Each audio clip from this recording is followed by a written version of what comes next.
Thanks so much for joining us here on KREM 2. I'm Jenny Power. It's time to get a look at the forecast, where today we are under a weather impact alert. So we are going to get real in depth here with what you can expect out of this system, because we are seeing elevated fire weather concerns. So this weather impact alert, it is in place here for the day today, all day for your Thursday. It's because we are pairing here very dry conditions through this afternoon, plus some gusty winds, leading to elevated fire weather conditions, meaning that new fires could be started and spread rapidly when we see this. It's also additionally impacting fires that are already burning. So this is a big heads up to fire crews that have already been working on fires that are burning across the inland Northwest.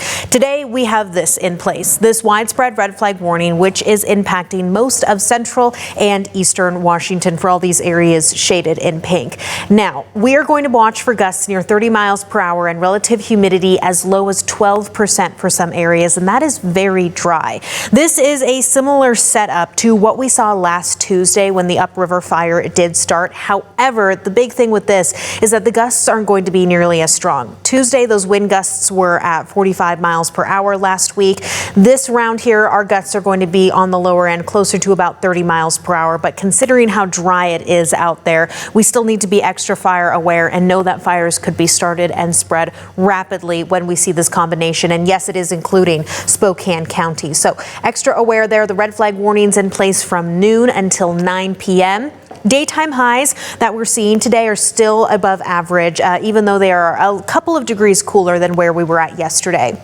We've got low 80s throughout the North Idaho Panhandle, mid 80s for Spokane and Moses Lake. We're even looking at some upper 70s for Ellensburg, so cooler that direction, with some low 90s south to Richland and the Tri-Cities. We've got 77 degrees is the high for Republic, 81 for Libby in northwest Montana there, 80 degrees for Elk River and Grangeville, with some mid 80s south to Walla Walla. Now, as we take a look at how this compares and we take a look at our Spokane almanac, these temperatures that we're seeing are nearly 10 degrees above average here for this time of year. Not quite record breaking, but definitely it is going to be warm out there through this afternoon.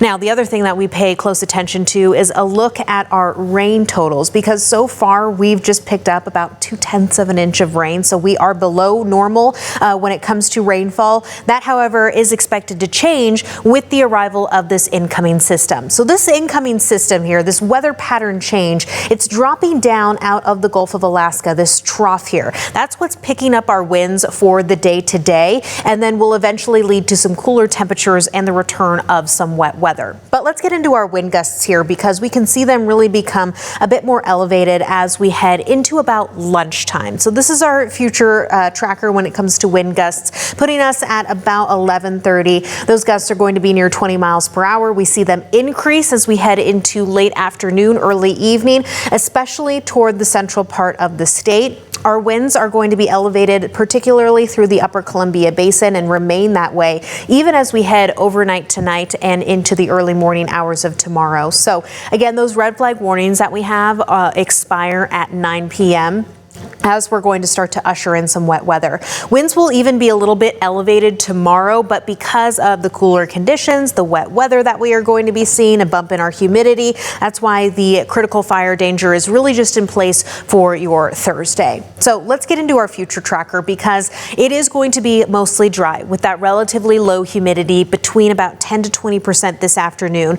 But the other thing that's going to be a little bit different here is we have increasing clouds to go along with those increasing winds ahead of the arrival of that system. So it's going to be a pretty cloudy second half of the day today. As we move forward overnight tonight, that's when we see that system arrive and we start to pick up some moisture for parts of the Okanagan Valley first, down toward the lower Columbia Basin, the Tri-Cities area, and even along the Montana-Idaho border. It's in the early morning hours of Friday that we start to see some scattered showers popping up for eastern Washington and North Idaho before those showers become even more scattered on our Friday afternoon. However, a big heads up for Friday afternoon and Friday evening is we are watching for the threat here of some isolated thunderstorm activity for all of these areas that are shaded in green. So when it comes to rain totals within isolated thunderstorms, that's when we could really be picking up here those higher totals. As for what we're seeing right now with just those scattered showers through Saturday morning, Spokane and Coeur d'Alene are looking to pick up about a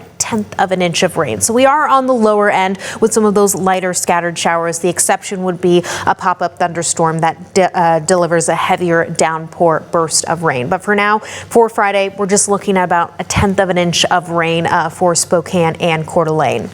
Moving forward, we can also see the real big impacts here of that incoming system as we take a look at our temperatures, because our temperatures, they drop into the upper 60s, which compared to what we saw yesterday when we were in the upper 80s, this is nearly a 20-degree drop. So tomorrow's our best bet of seeing some rain showers. Again, those breezy winds are going to be sticking around, but thanks to the cooler temperatures and the wet weather, that starts to alleviate some of that critical fire weather danger. Moving into this upcoming weekend, of course, it is a huge weekend because of Hoop Fest in downtown Spokane, and it is going to be a cooler one here. Highs continue to be in the upper 60s all the way through the weekend and into early next week, and this cooler trend even lingers into the middle of next week. I do want to show you a breakdown of your Hoop Fest forecast, though, and what you can expect, because on Saturday, we're just looking at some lighter chances and lingering showers Saturday morning earlier on. Otherwise, Saturday, it is going to be cooler with those highs in the upper 60s, but it will be mostly cloudy. So out of the 2 days here, Saturday is looking a bit drier compared to Sunday, where we just in general have about a 40% chance of showers. We do hang on to the chances of some isolated thunderstorms, so that could throw a wrench in here if we do see some of that lightning, but it's something we'll have to monitor very closely moving forward. But other than that, we do have much cooler temperatures on the way, some of that wet weather. Winds will still be breezy, but that helps to alleviate the elevated fire danger which we see today and why we're under that weather impact alert. So another reminder for you that with the wet weather that is moving in starting tomorrow, lingering through this upcoming weekend, a very helpful tool is actually our live local radar, which you can have completely for free on your phone through the KREM 2 app. Again, this will be especially helpful if you plan to be outside a lot for Hoop Fest. You're running around through downtown Spokane, you're wondering where the showers are at. Just have the KREM 2 app to view that live local radar.